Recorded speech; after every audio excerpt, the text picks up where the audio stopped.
the other day, we were praying before we went to bed, and Owen walked up while Gabe was praying and was whispering in his ear what to pray. Gabe was reciting what Owen told him to pray, and then they got done, and Owen went to pray, and Gabe started whispering into Owen's ear what to pray, and they just started dying laughing. Owen just wants to bring Gabe along to everything, and Gabe's chief motivation in life is keeping up with Owen. And that's the deal with Gabe. Really is fun. He's just content as can be. But it's also so resilient. Owen sees Gabe as a peer and a friend and a brother. And I don't even remember him really, to this day, think of a time that he's really asked about Gabe's feet.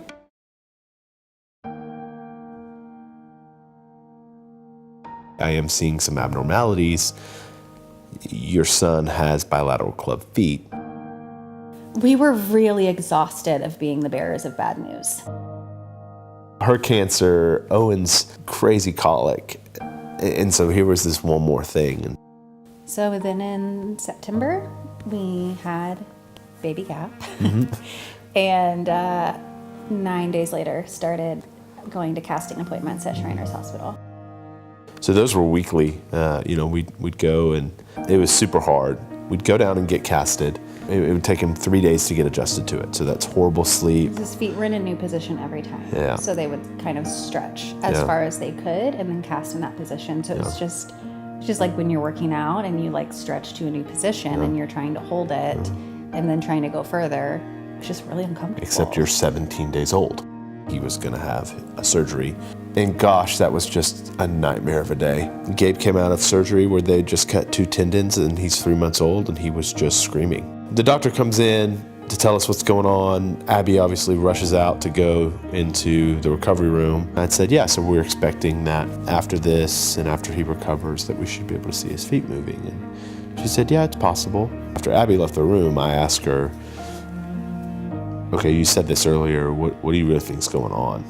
And she said, yeah, I think we're looking at something that's more serious than clubfoot. And so we had all this medical stuff in our past, and here it is, the doctor's having to leave to go take care of other stuff, and Abby's off with Gabe, and so now I'm alone in the room with the only one other than the doctor that has this information, and am heartbroken, but also found myself for the first time, instead of blaming God, finding myself saying, no, that's actually the brokenness of this world.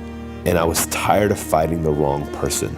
And if I was gonna gear up for this, I at least wanted to be fighting the right person in this fight. Honestly, I don't know that I could have done another thing where I was fighting the Lord on my own. One of the things that we really had to talk through was, okay, we have this desire to participate in foster care and caring for orphans, but is this really wise? And there's this battle within you that's going, well, these other people have different things and struggles, and we're not the only people that have stuff going on in our family, and so we need to be focused on other people. You just figure out, how do you do that within where you are? The week that we found out Gabe's genetic result was when the foster pantry was opening. And so I was gathering up some of our stuff that we didn't need anymore. And I dropped stuff off and asked Jenny and Elizabeth what was still needed.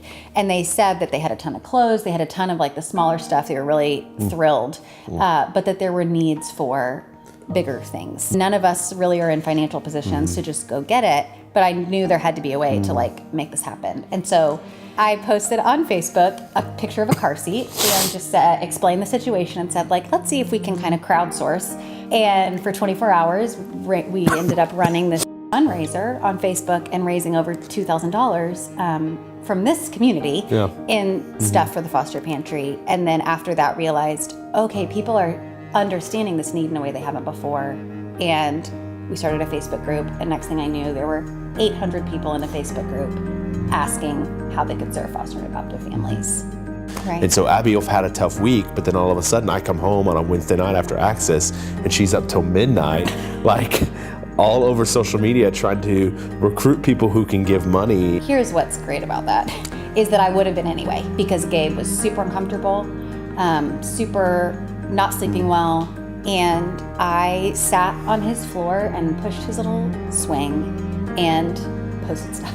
The next few months were still hard as we were waiting and figuring stuff out and trying to solve what was going on. And a year later, so December again, the next year, they set him up for another surgery. The surgery was supposed to be about 3 hours, and At about 50 minutes, she called and said that it was over. The doctor came to us and she said the reason that it went so fast is we wanted to biopsy nerves and muscle tissue to see if we could get more information, but the nerves and the muscles aren't there. Gabe has a undiagnosed, unnamed neurogenetic disorder. We can name off the genes that are affected. We can name off the related, yes, types of conditions or whatever. But the reality is, this is just it. This is probably what we're going to know. And at the same time, in the day-to-day, he's doing amazingly. He suddenly, shockingly, started walking right before his second birthday. He just popped up off the end of a slide at the park with Jared and walked away from it. I mean, it was stunning. I'm getting all caps texts back from kids that they're showing, and like they're talking about how emotional this moment was. So proud of you, dude. But even like our staff at Grace just feels like extended family to me. And I know, like, I'm not just saying that because I'm on video. Like they were there. Like, yeah. I finally found people that I felt like I could be honest with. We were just really well taken care of, and because of that, like, God has really used that to give me mental and creative space to give to others in other ways. Like the foster pantry. Yes. I mean, so many things with our church body. I just think God's really faithful to meet us in those places when we say, like, okay, I'm going to try. It's not what I thought it would look like, but I'm going to try. It's given our family everything we need and more. And now he's letting us come alongside other families to give to kids who don't have everything that they need. I don't see any need to be entirely centric on our own homes and our own families.